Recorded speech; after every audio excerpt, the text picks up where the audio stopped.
দ্বিতীয়বারের মতো হোয়াইট হাউসে ফিরছেন ডোনাল্ড ট্রাম্প।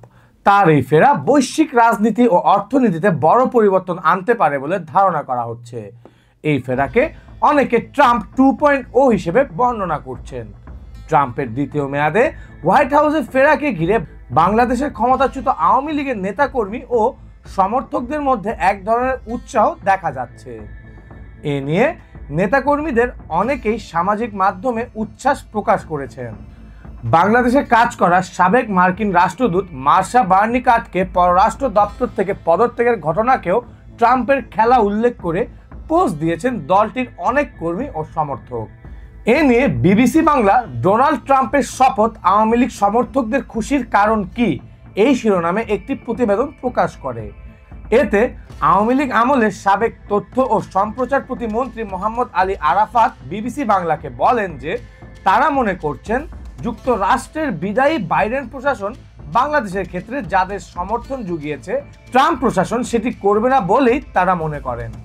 যদিও যুক্তরাষ্ট্রে বাংলাদেশের সাবেক রাষ্ট্রদূত হুমায়ুন কবির বলছে পরিবর্তিত পরিস্থিতিতে ট্রাম্প প্রশাসন আসার পরেও বাংলাদেশ বিষয়ে তাদের অবস্থানে খুব একটা পরিবর্তন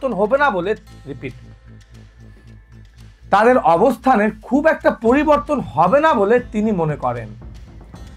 ডোনাল্ড ট্রাম্প নির্বাচনের আগে বাংলাদেশের সংখ্যালঘুদের বিষয়ে একটি টুইট করেছিলেন যা আলোচনার ঝড় তুলেছিল। যদিও অনেকেই মনে করেন যুক্তরাষ্ট্রের নির্বাচনে হিন্দু সম্প্রদায়ের ভোটারদের মনোযোগ আকর্ষণের জন্য তিনি সেটি করে থাকতে পারেন।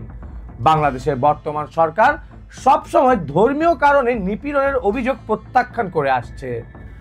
ভারতে অবস্থান করা আওয়ামী লীগের সভানেত্রী ও সাবেক প্রধানমন্ত্রী শেখ হাসিনাও বিভিন্ন সময়ে অধ্যাপক মোহাম্মদ ইউনূস যুক্তরাষ্ট্রের সাবেক পররাষ্ট্রমন্ত্রী হিলারি ক্লিনটনের নির্বাচনী তহবিলে অর্থ প্রদান করেছেন।